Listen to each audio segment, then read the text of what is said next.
నమస్తే. ఈ సంవత్సరం ఇప్పటి వరకే దాదాపు నిత్యావసరాల వస్తువులు అన్నీ 1, 2 సార్లు పెరిగినాయి ఈ సంవత్సరం ఆల్రెడీ. ఇప్పుడు మళ్ళా ఈ ఆగస్ట్‌లో ఖచ్చితంగా ప్రతి వస్తువు 6-8% రేటు పెరగబోతున్నాయి.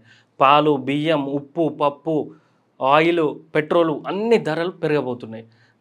దాని గురించి మనం మాట్లాడుకుందాం. ఇట్లాంటి టైంలనే రాజకీయాలు, రాజకీయ పార్టీలు, రాజకీయ నాయకులు, గవర్నమెంట్లు, స్టేట్ గవర్నమెంటు, ప్రభుత్వ సెంట్రల్ గవర్నమెంట్లు ఇవన్నీ వీళ్ళు ఏ చర్యలు తీసుకోవాలా?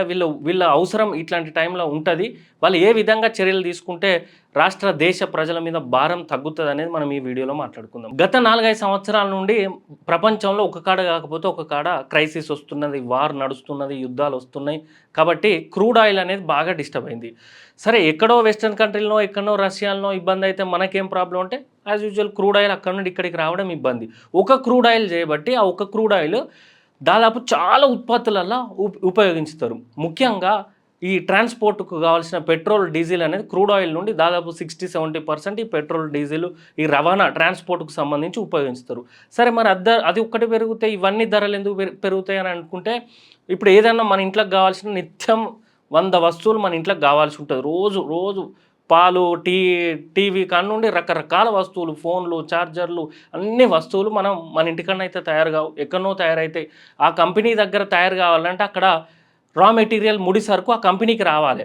ఆ కంపెనీ ఎక్కడి నుండో ఆర్డర్ పెట్టుకుంటది. ఎక్కడి నుండో రావాలంటే ట్రాన్స్‌పోర్ట్ పెట్రోల్, డీజిల్ రేట్లు పెరిగినాయి కాబట్టి ఆ రేట్లు పెరిగినాయి. అక్కడ రా మెటీరియల్ తోటి ఆ కంపెనీ ఆ ప్రొడక్ట్‌ని తయారు చేసినంక అది జిల్లాలు దాటి, రాష్ట్రాలు దాటి, ఊరంతా తిరిగి మొత్తం ఈ మన ఇంటి దగ్గర కిరాణా షాపు, డీమార్ట్, రత్నదీప్‌లకు రావాలంటే మళ్ళా ట్రాన్స్‌పోర్ట్ కావాలి. సో, వాళ్ళు ఆ ట్రాన్స్‌పోర్ట్ వల్లనే వాళ్ళు రేటు పెంచేసిళ్ళన్నట్టు. అదొక్కటే కాదు.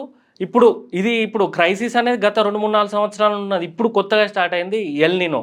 ఈ వాతావరణాల మార్పుల వలన ఈ ఎల్‌నినో ఏర్పడింది. దీనివలన నెక్స్ట్ 1, 2, 3 ఇయర్స్‌లో కూడా ఇంకా చాలా శాతం రేట్లు పెరగబోతున్నాయి. ముఖ్యంగా నిత్యావసర వస్తువులు, కూరగాయలు, పాలు ఇవన్నిటికి సంబంధించి.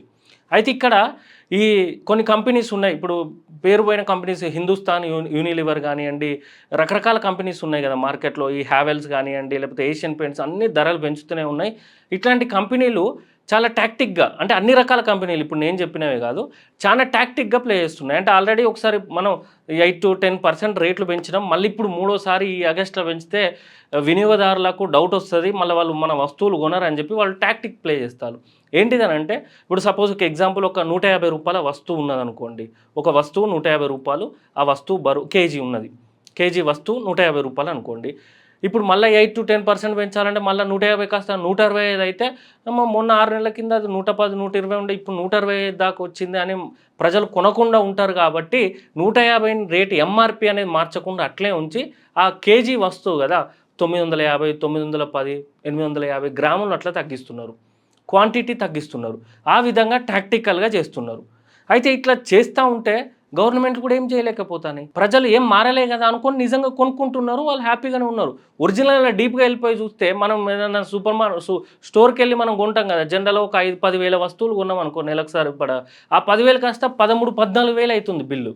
అది తెలవకుండానే మన ఇంట్ల ఇప్పటికే మెడికల్ ఖర్చులు, ఫీజులు ఇవే భారాన్ని భరించలేక మధ్య తరగతి ఎ ఎ upper middle class, middle class, lower middle class పేదోళ్ళు నలిగిపోతాళ్ళు. ఈఎంఐలు కట్టలేక, ఈ అవసరాలకు నిత్యావసరాల వస్తువులు కొనలేక, కూరగాయలు కొందామన్నా అవి కూడా ఆకాశాన్నే అంటినాయి రేట్లు.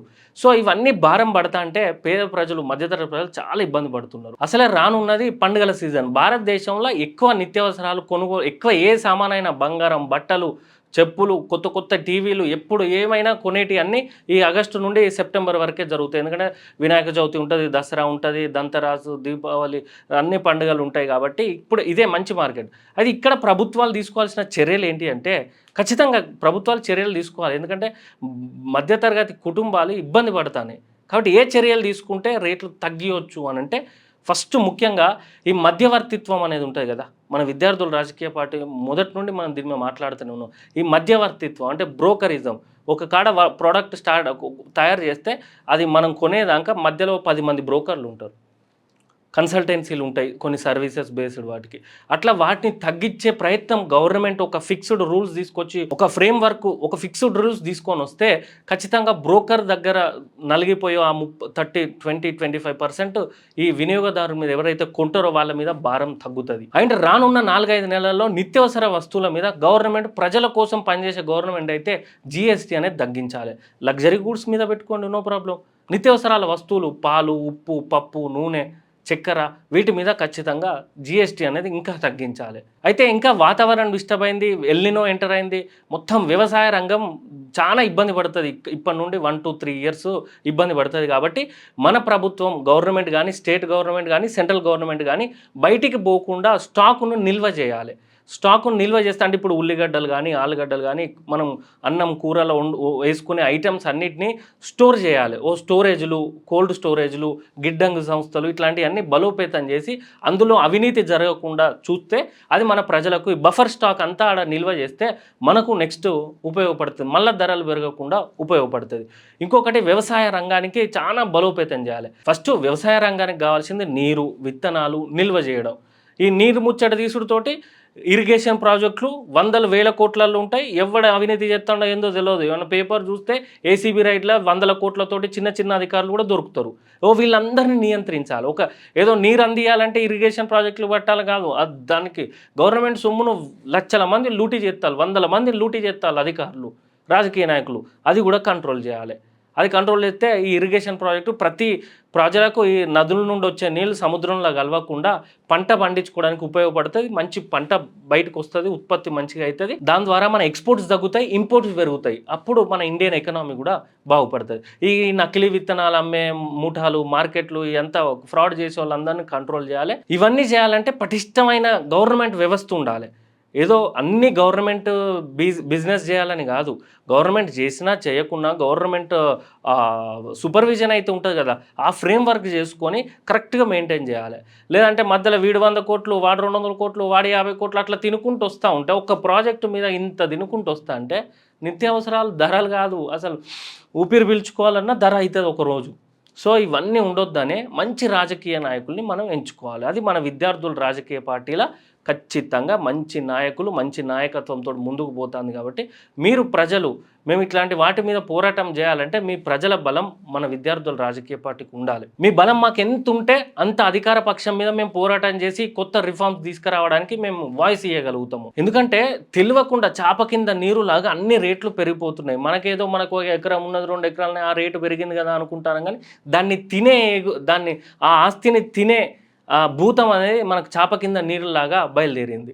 కాబట్టి మనం ఈ ప్రభుత్వాలను గట్టిగా గల్ల పట్టుకొని అడగాలి, వాళ్ళని మెడలోంచి స్ట్రిక్ట్ చేయాలంటే విద్యార్థుల రాజకీయ పార్టీకి బలం ఉండాలి.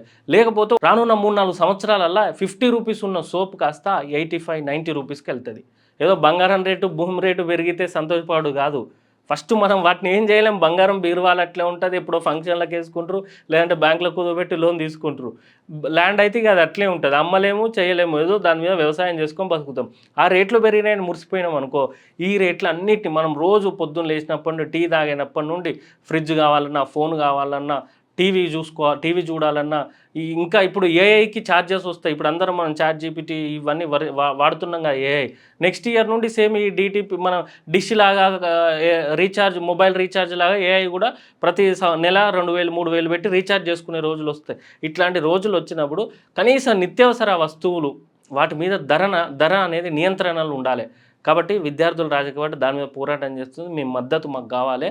దయచేసి విద్యార్థుల రాజకీయ పార్టీని మద్దతు తెలపండి. కిందున్న ఫోన్ నెంబర్కు కాంటాక్ట్ అయ్యి మీరు మన పార్టీ నుండి ఏ ఎలక్షన్ వచ్చినా నిల్చోవాలన్నా, ఎక్కడైనా మీ ప్రజల సంబంధించి సమస్య రైజ్ అయినా కూడా దాన్ని గట్టిగా బలంగా రాష్ట్ర వ్యాప్తంగా తీసుకుపోవాలన్నా మన విద్యార్థుల రాజకీయ పార్టీ ప్లాట్ఫామ్ను మీరు ఉపయోగించుకోవాలి. మన పార్టీలో చేరాలని కోరుకుంటూ థ్యాంక్ యూ.